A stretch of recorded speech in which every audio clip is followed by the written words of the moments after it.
playing out with increasing anxiety for consumers, as well as people trying to take advantage of falling prices at the pumps. It was another day of unusual sights amid a rapidly changing situation. Meanwhile, Toronto staples usually teeming with tourists are empty on the first full day of March break. That includes brand new closures announced earlier today, one in particular giving frustrated ticket holders very little notice.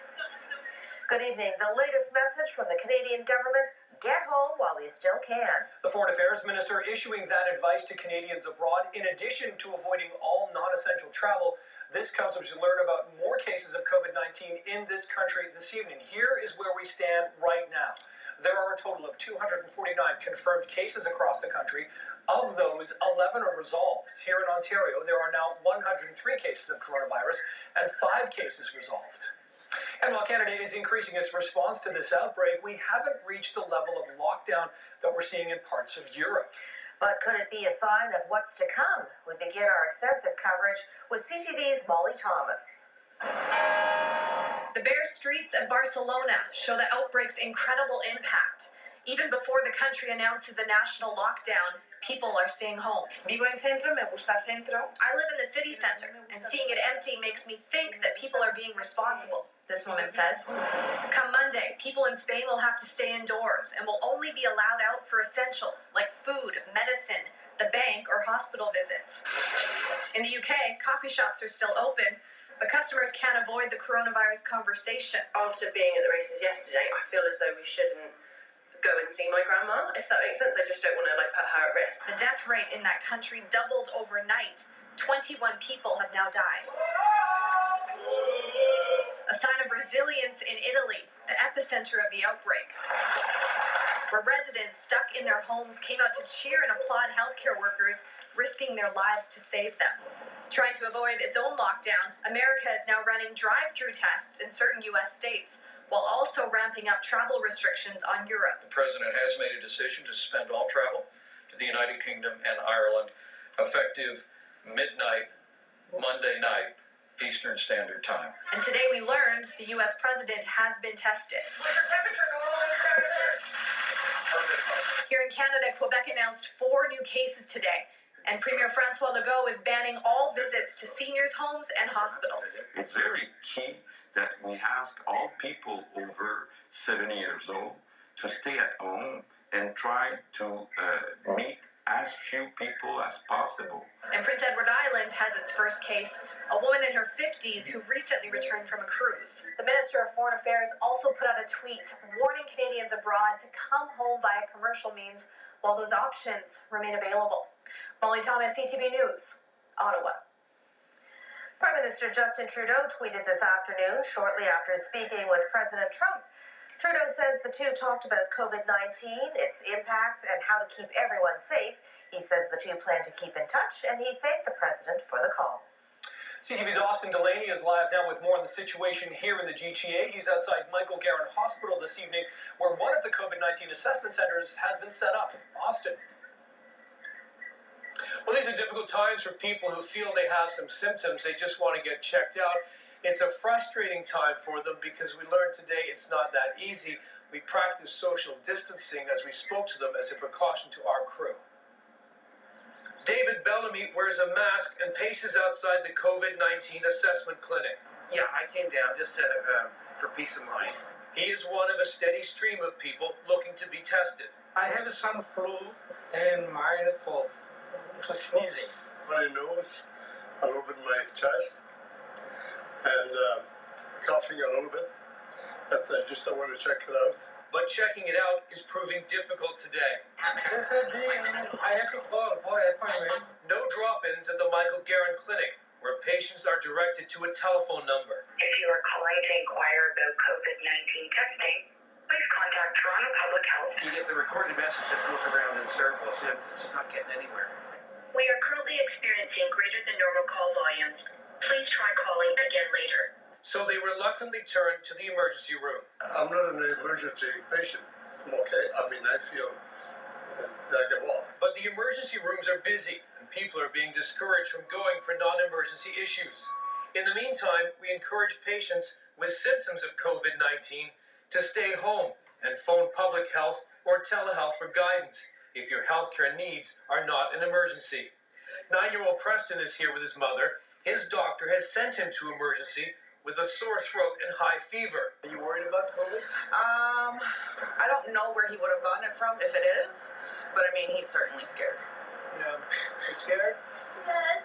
Yeah.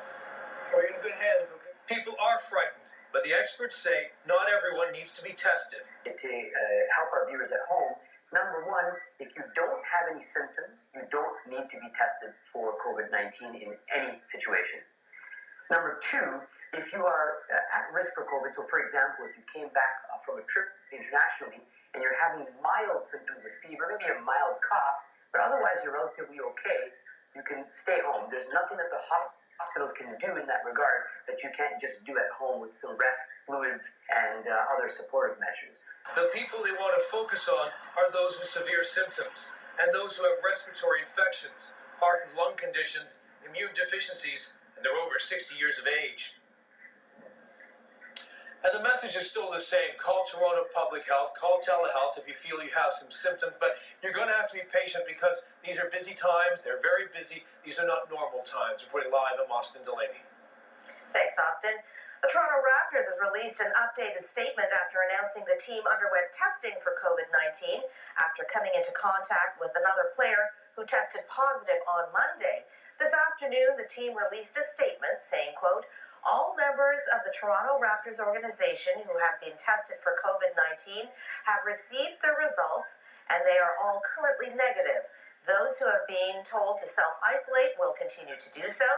We will all continue to practice social distancing, diligent hand washing, and we will carefully monitor our health. When it comes to why each member of the traveling team was tested, whether they were showing symptoms or not, they say, quote, the group of people tested work extremely closely together with considerable close personal contact in confined spaces.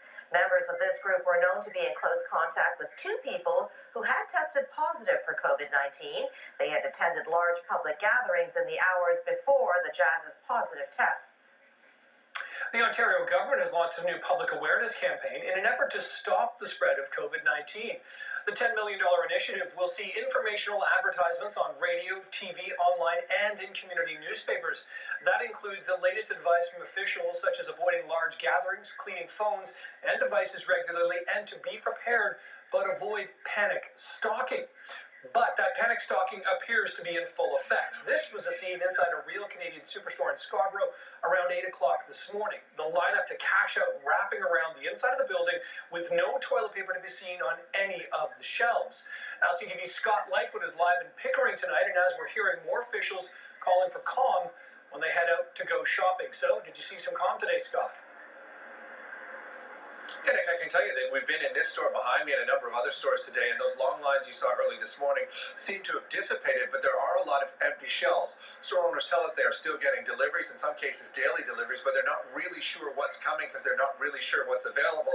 And as you mentioned, the province is now speaking out, asking Ontarians to go easy on the grocery shopping.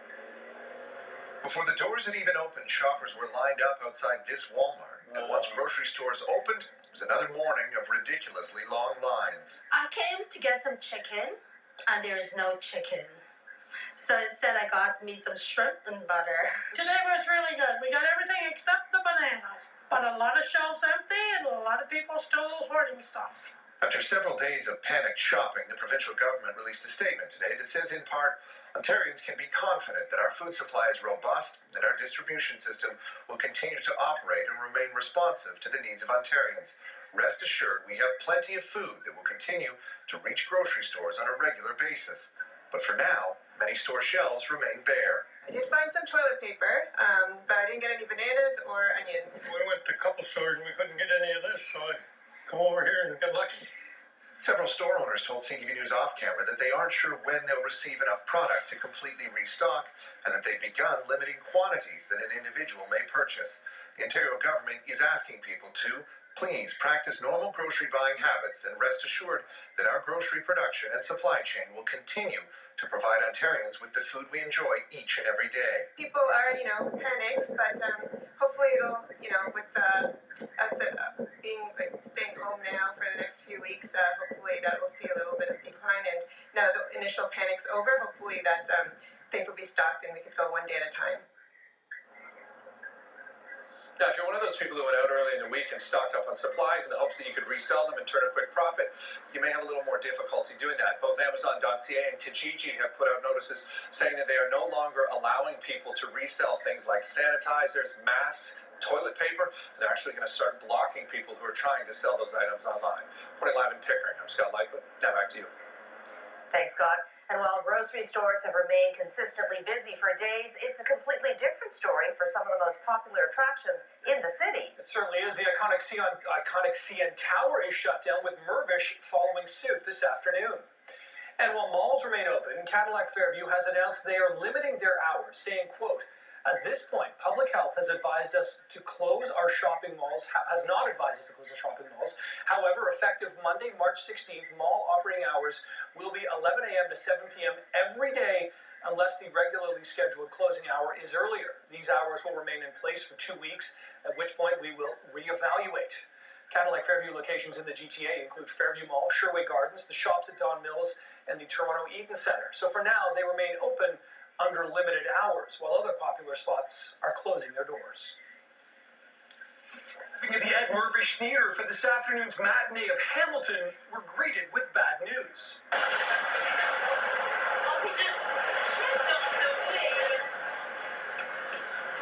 The Rupays came in from Peterborough for the performance and thought everything was good to go. We stopped by the place to make sure nothing was posted.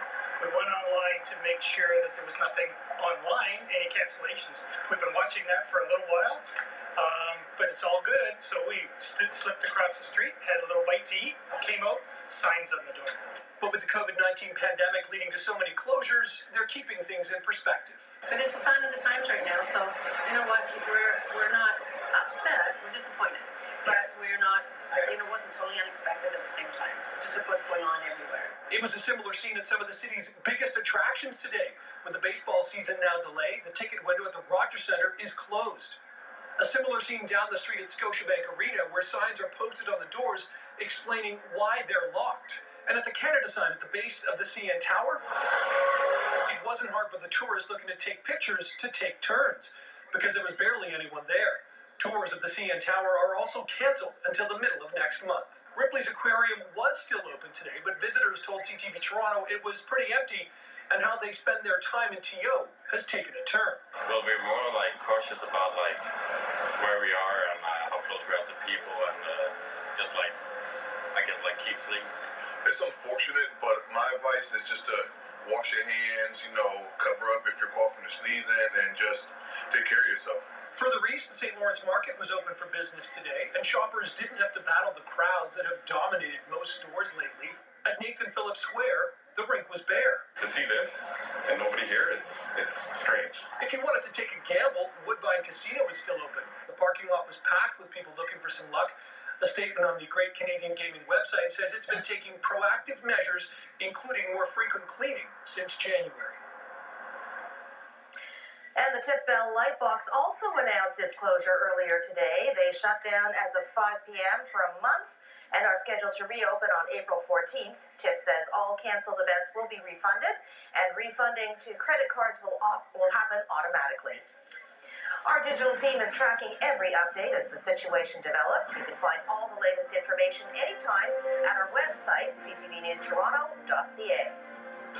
Well, a chilly and overcast day for the most part, and it seems like cooler conditions continue this evening. Lindsay Morrison joins us now with a look at what it's like outside. Lindsay. Well, Nick, it is a little chilly outside, but tomorrow morning is when it's going to be at its coldest. A wind chill factor of about -11. That's what it's going to feel like if you are an early riser. We're tracking a low pressure system, which for the most part is going to remain south of the border. A couple of areas in southwestern Ontario might see a flurry or two this evening, but for the most part, it is cloudy skies around the GTA and will be through to the overnight before things start to clear. It's -1 degree right now in Georgina, but as you can see, just about everywhere else we are at or above the freezing mark. It's 2 degrees right now in Windsor, still hanging on to 3 degrees this hour in Mississauga, 1 in St. Catharines. We made it to a high of 3 today in Toronto. That's seasonal. That's the temperature we expect at this time of year. But again, overnight tonight, it's going to be chilly, feeling like -11 once you factor in those winds. Tomorrow, I have some good news. The sun will be out. We have a full look at your Sunday forecast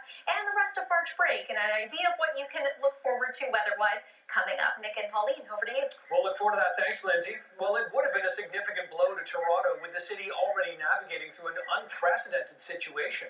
Fortunately, some 20,000 inside workers will not be walking off the job, with a tentative agreement announced overnight. QP Local 79 announced the deal shortly after midnight, just minutes past the deadline that could have resulted in a strike or lockout. The details are not being released until the agreement is ratified by the union and City Council.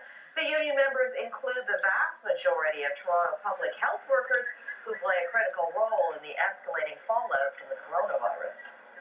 Toronto Mayor John Tory has released a statement. It reads in part, "After 3 months of negotiations, I am pleased that the city has reached a tentative agreement with QP Local 79. In particular, given the important role that many of our employees play as the city works through the COVID-19 pandemic. This agreement is timely, affordable, and responsible." Tory also released a statement that as he remains in self-isolation, the mayor announcing last night that he's taking the step after returning from a business trip to the UK on Wednesday, and that he's following the advice from the city's medical officer of health. He has also said that he has no symptoms whatsoever and that he's feeling, quote, great. Meanwhile, as we adapt to our new reality, the scramble at the grocery stores is simply out of reach for those experiencing food insecurity, putting additional pressure on food banks. The Daily Bread Food Bank says it's anticipating a rise in the number of clients it will serve in the coming days and weeks. That's partly because people in precarious working conditions may be going without a paycheck due to all the closures and can't afford to pay for their regular groceries. The food bank is also taking additional precautions on its end to help limit the interaction between staff, volunteers, and clients. Our first plan here at Daily Bread at New Toronto Street is to make sure that food is pre-packaged and delivered directly to the individual experiencing poverty. And then we're going to go through different stages. We've partnered with Global Medic to make sure that there are tents that are available, essentially field tents available for individuals to come here, because this will be the distribution center. We will make sure that individuals might have access to gift cards as another alternative solution. The Daily Bread Food Bank has about 17 days worth of food at their distribution facility and are calling for more donations. Well, the concerns extend well beyond food when it comes to how people are being affected by this escalating situation. Joining us now with more on some of the particular hardships and possible relief is Toronto City Councillor Kristen Wong-Tam. Thank you very much for joining us this evening. Tell me, first of all, what are the groups that you are particularly concerned about? I'm concerned about those who are hourly wage, oftentimes working in the hospitality sector. We're talking about bartenders, servers.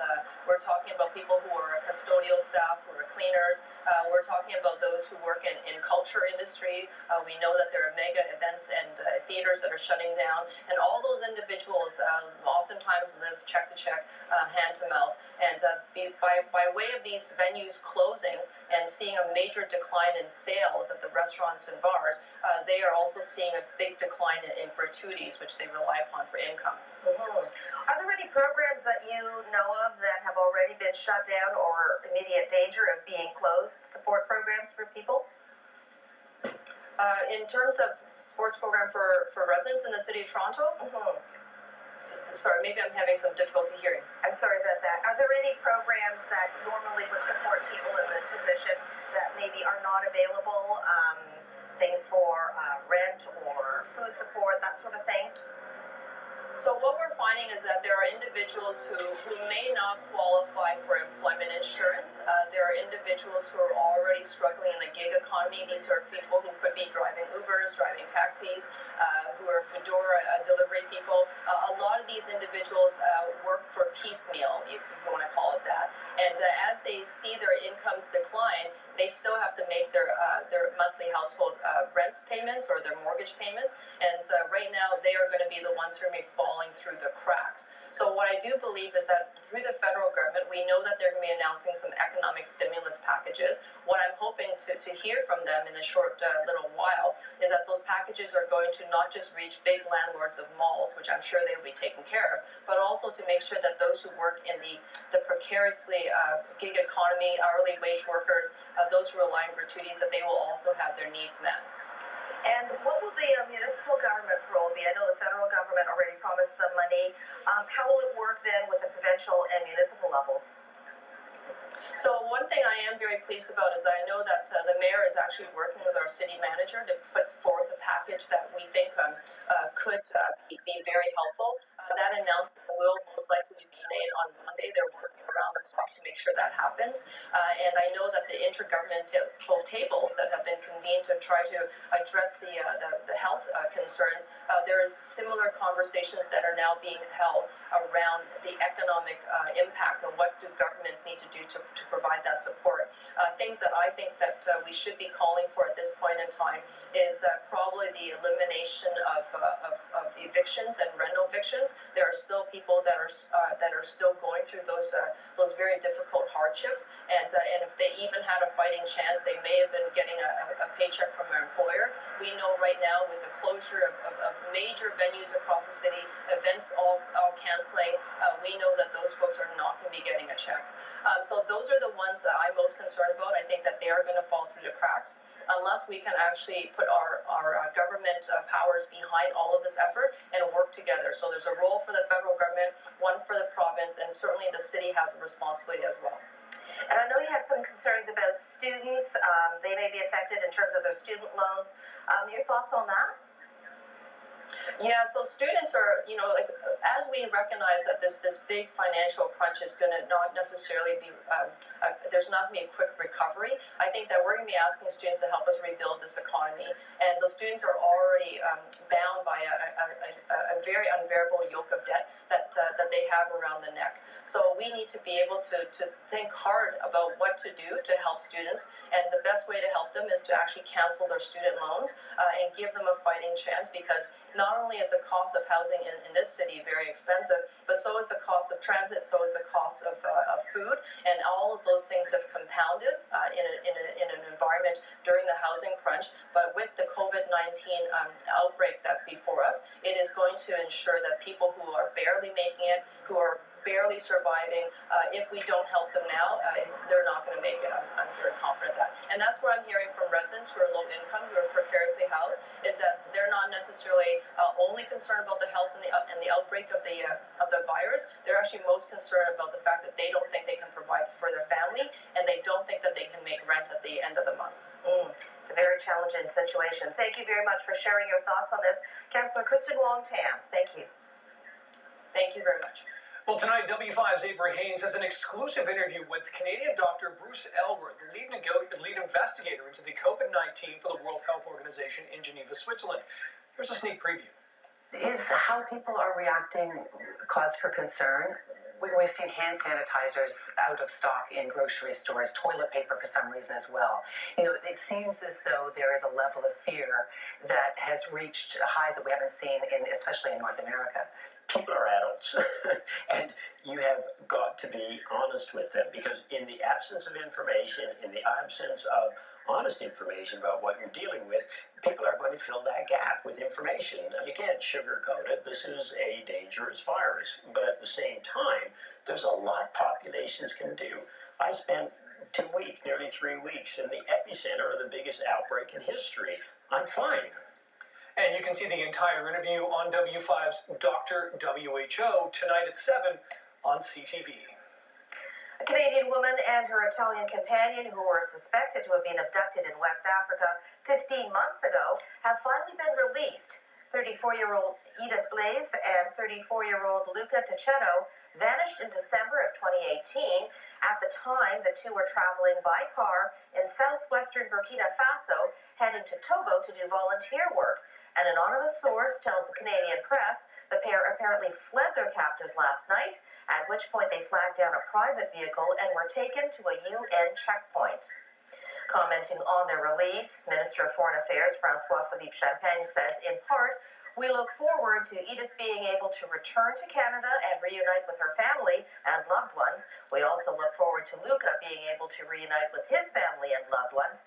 He adds, the government of Canada will continue to engage Mali and Burkina Faso at the highest levels and will work with international partners to pursue those responsible for this crime and bring them to justice. To Russia now, where police have detained dozens of protesters who gathered to challenge changes to the country's constitution.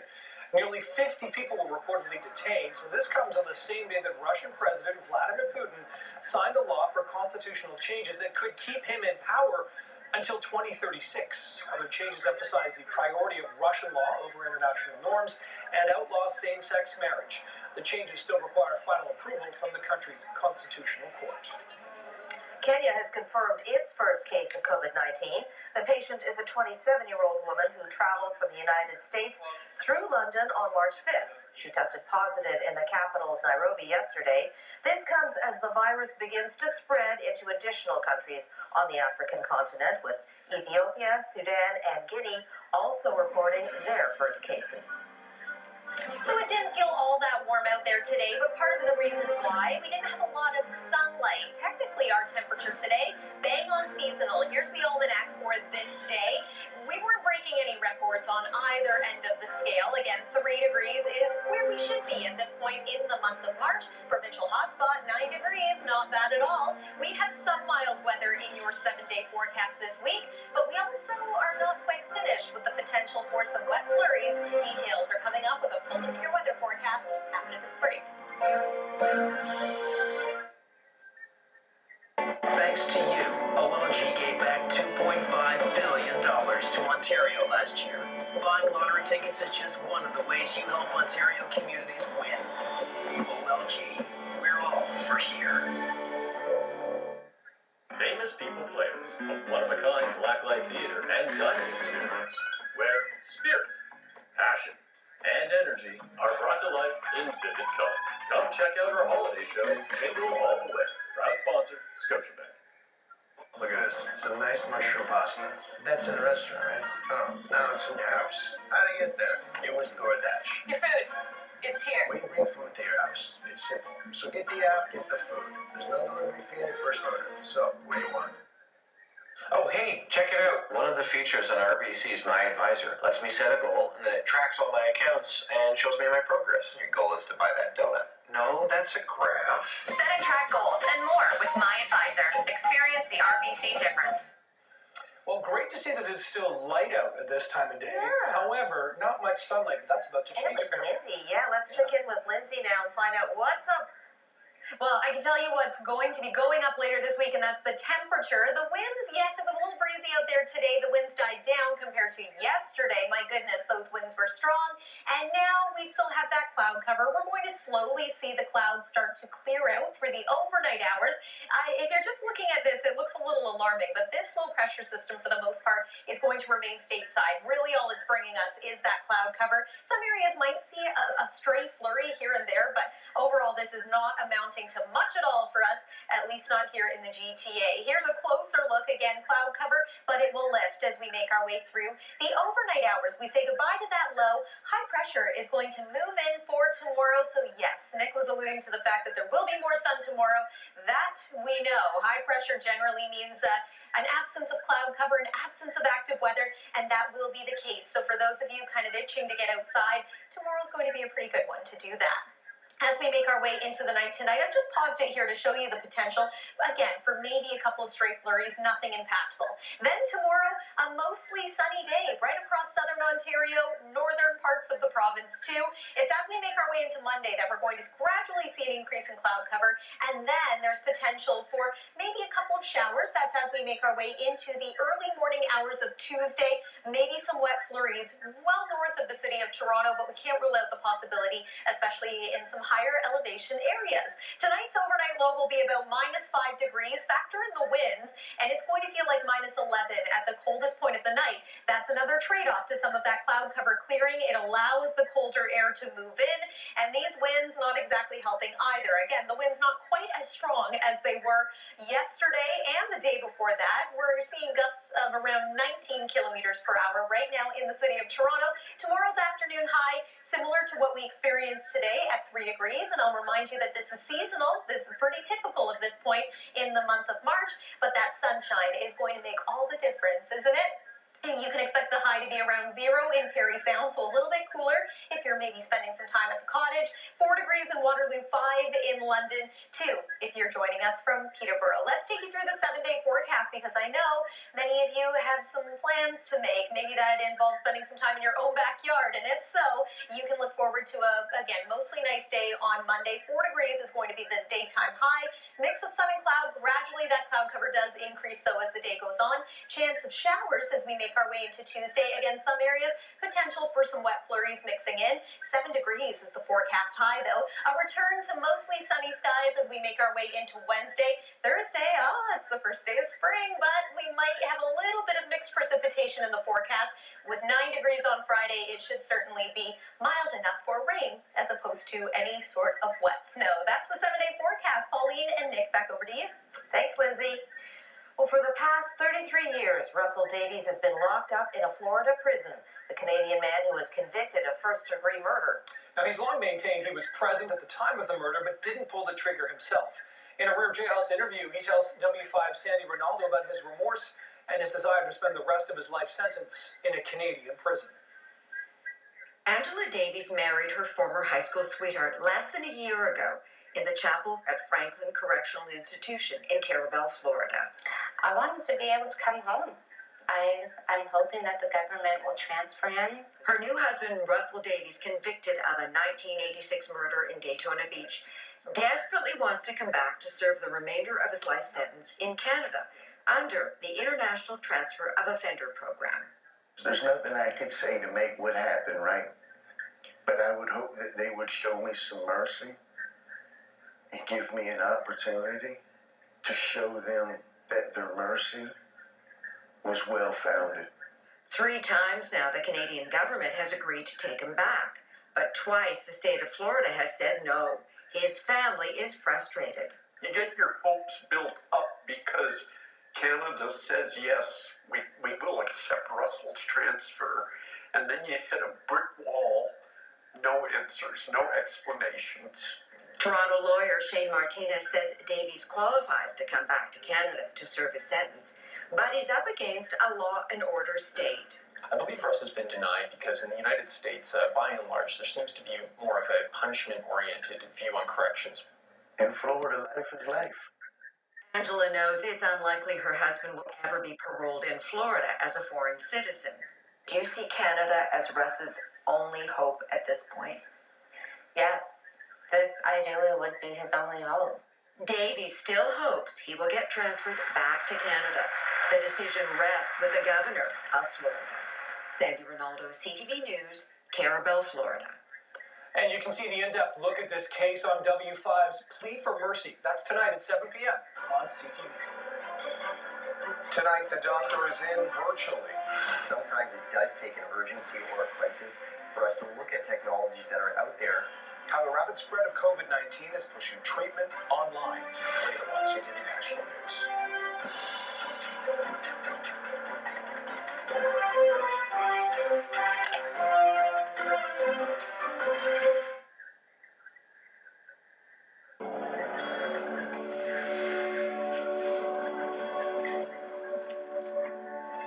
Your hopes and dreams fuel the fantasies of budding superstars and create excitement for all. Buying lottery tickets last year was just one of the ways you helped OLG give back nearly $2.5 billion to Ontario. We're all for here. Famous people players, a one-of-a-kind blacklight theater and dining experience, where spirit, passion, and energy are brought to life in vivid color. Come check out our holiday show, Jingle All the Way. Proud sponsor, Scotiabank. Oh, hey, check it out. One of the features on RBC is My Advisor. Lets me set a goal, and then it tracks all my accounts and shows me my progress. Your goal is to buy that donut. No, that's a graph. Set and track goals and more with My Advisor. Experience the RBC difference. Take the squeeze out of the city in the spacious, completely reimagined 2020 Ford Escape. Updating our top stories, the Canadian government is providing a simple message for those traveling abroad this evening. Come home while you still can. This as the number of COVID-19 cases continues to increase across the globe. Here at home, federal officials have updated the total number, 252 confirmed cases, 11 of which have been resolved. It's very key that we ask all people over 70 years old to stay at home and try to meet as few people as possible. Here in the GTA, a steady stream of people lined up outside the COVID-19 assessment center at Michael Garrett Hospital, where most are being redirected to a phone number. Health officials are urging those who cannot get through not to show up at the hospital for a test unless it is an emergency. And efforts to contain the virus continue, with a number of city attractions announcing they too will be temporarily closing. Among them, the CN Tower, Rogers Centre, and the latest Ed Mirvish Theatre. And Ontario's Ministry of Health and Long-Term Care is recommending new guidelines for visitors to long-term care facilities. The ministry says only essential visitors should be allowed into facilities to keep vulnerable residents safe and secure. It's also being recommended those visitors that are continuously screened. Our online team is also working on those stories and others making news tonight. Visit ctvnewstoronto.ca for all the latest developments. Several major Canadian telecom companies, including Bell, Rogers, and TechSavvy, are temporarily removing their usage fees for home internet. It comes as more employees are being encouraged to work from home. The length of time which the change will be in effect depends on the service provider. Customers are being told the changes will automatically be applied to their bill. A similar decision was made in the U.S. by AT&T. Bell is the parent company of CTV. And Apple says it's closing all of its stores around the world outside of China for the next 2 weeks to reduce the risk of spreading COVID-19. CEO Tim Cook says Apple stores in China have all now reopened, and the company is using what it learned there to inform its response elsewhere. Team members are being urged to work remotely whenever possible. The iPhone maker's online store will remain open, as well as its Apple Store app. And as the virus forces the sports world to take a prolonged break, tennis star Serena Williams says she'll be spending the next 6 weeks in what she describes as solitude. Williams made the announcement on Instagram, saying she'll be dedicating the time to be with her husband and 2-year-old daughter. The tennis champ says she plans on catching up on spring cleaning, family meals, and makeup tutorials. Meanwhile, Maple Leaf Sports and Entertainment has announced plans to help its event staff with their finances amid the season suspension. Payment will be provided to its hourly employees until their employment insurance is approved. The program includes 95% of their hourly wage. The company says it estimates around 4,000 part-time employees will be covered by the payment plan. MLSE isn't alone when it comes to helping employees, with other teams and players stepping up to help those workers who are temporarily out of work. We've seen players, individual players, charitable organizations, and ownership step up, and that speaks to the heartbeat of humanity. We have a 19-year-old in New Orleans Pelicans, Cy Williamson, just saying, I will cover the next 30 days. We have ownership in Tampa Bay. We have ownership in our own city saying, we understand that this is a team, we are a family, on and off the hardwood or the ice, and we want to protect everyone. Sports marketing expert Tony Patak also spoke about the decision to suspend seasons in the first place and the possible implications for the Toronto Raptors. The NHL is among the leagues who suspended their season amid concerns over COVID-19. But before they put a stop to operations,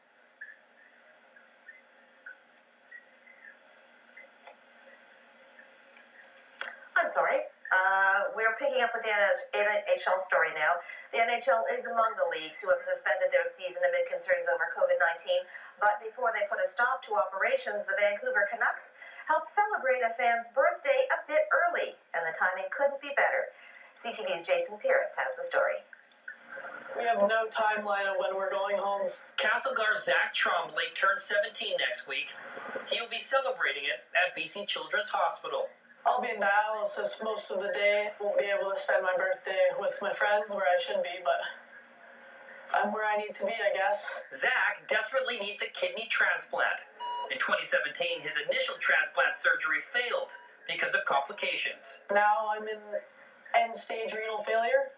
blood type has to be O negative or anything in the O category, just come out and get tested, become a donor. Not just for me, but there's other people who need it just as much as I do. We'll always have the mindset of like negative thoughts equal negative outcomes, so try to be as positive as I can. And something positive did come his way. A rare outing away from the hospital for some adult stimulation. Zach was as giddy as a kid in a candy store. The Vancouver Canucks welcome the big hockey fan to watch practice. Nice to meet you too. Forward, Brock Besser stopped by to present him with a new autographed jersey. He reacquainted with Captain Bull Horvath, who had met Zach during a hospital visit, and then I think he's happy that it's better in his jersey than he does in his own jersey. a face-to-face meeting with his favorite player, Elias Pettersson. That's awesome. But perhaps the coolest Canuck connection, Travis has made the hometown proud of him. Zach, Nice to meet you. meeting head coach Travis Green, who, just like Zach, is from Castlegar. In fact, Zach's mom used to babysit Green. Well, I was such an easy kid to babysit. he was. Honestly, they were really good boys. They were, Travis was Until I let always my out. car roll down the driveway to the neighbor's house. Yeah, that was.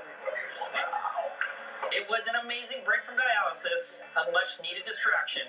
That was really, really cool. During a challenging time being away from family and friends, the Canucks brought a little piece of hope to Zachary in Vancouver. Thank you to everyone who organized this. Really appreciate it. First, CTV News. Well, this was supposed to be a big weekend for Canadian music before the decision came down to cancel the Junos in Saskatoon. The move comes in an attempt to help stop the spread of COVID-19. However, it is having an impact on the local economy, including those who've been specifically sought out to help put on the show. We brought on quite a few staff members, and from all across the province, we had prepared to come and do services. We were doing makeup, doing a little bit of hair. We were doing massage therapy. Got some amazing, backdrops and banners and all sorts of, campaign material provided for us. And so there was a big expense to that, unfortunately. But at the same time, we understand and we recognize what's happening, and that everybody's health is kind of, obviously of the most importance at this point. So the Junos were set to take place tomorrow night. The cancellation was announced on Thursday. Frozen 2 is coming to Disney Plus earlier than expected. Far away, as north as we can go, once stood an enchanted forest. You see an enchanted forest? What would I do without you? Referencing the ongoing pandemic as a challenging period, Disney announced on Friday that Frozen 2 will be made available on its streaming service 3 months ahead of schedule. It has a Tuesday release date here in Canada. The move comes just days after the Ontario government announced all public elementary and high schools will be closed for 2 weeks following March break. Stars Tonight is brought to you by Last Man's Bad Boy. Who's better? Nobody. Coming up after the break, how protective measures have impacted one of the most sought-after dance competitions of the year. We've been training for our numbers since September. The competition carries on even though dancers won't be heading to New York for their chance at the top prize. Details coming up. So technically there are still a few days before we welcome the spring season, but many would consider this time of year spring skiing season. And here's a look at some of the resorts that remain open right now in the province of Ontario, and conditions are good. But a reminder that we do have some mild weather in store this week, the potential for some active weather too. We will recap what you need to know for the next 7 days coming up. You're watching CTV News at 6. Good morning, Toronto. You're listening to News Talk 1010. Is there a recession around the corner? Here's what the numbers don't tell What are the us. school boards even doing to address today's issues? The real question is, what can we do to fight climate change? Toronto traffic is atrocious, but there are viable solutions. Let's talk about them. Listen, there's more to this election than meets the eye. Up next, we go beyond the headlines on a story that you thought you knew.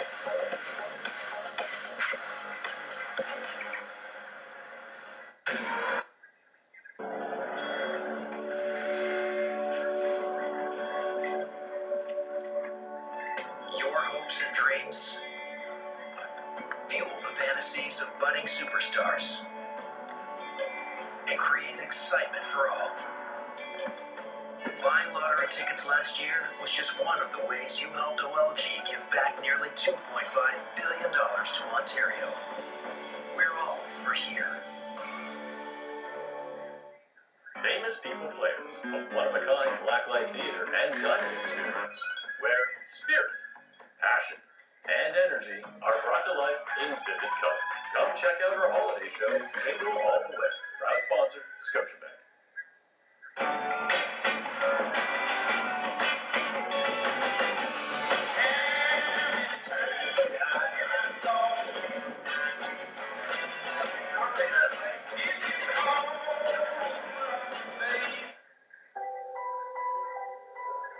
Your wedding day should be one of the highlights of your life.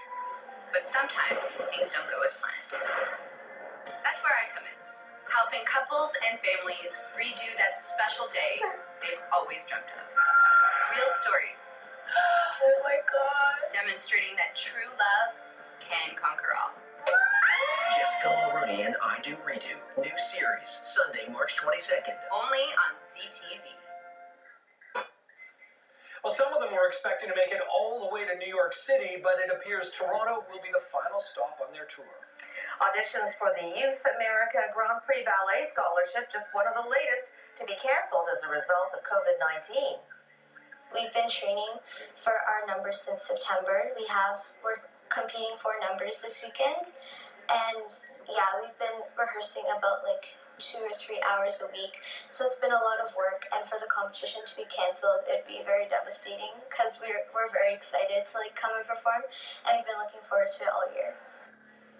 It's billed as the American Idol of ballet. Typically, the dancers aged 9 to 19 would compete next month in New York for the finals for a chance at a scholarship to some of the best schools and companies in the business. Organizers say despite the challenges they're facing, plans are in the works to find a way to provide those grants. We're all supposed to get together next month in New York City, in Lincoln Center, which right now, as you can understand, is not going to happen. But our main purpose is to give kids scholarships. And even if physically they cannot be at Lincoln Center, we're going to still provide them with scholarships via email, via live stream. And so we're going to adjust to the situation in the next couple of weeks and figure out how we're going to provide the next step for these beautiful, talented dancers. But I'm positive we will. The abrupt end to the season also happens to fall on the 20th anniversary of the Grand Prix. The organization says since its founding, some of its alumni have gone on to dance for top companies like the New York City Ballet, the Paris Opera Ballet, and the American Ballet Theatre.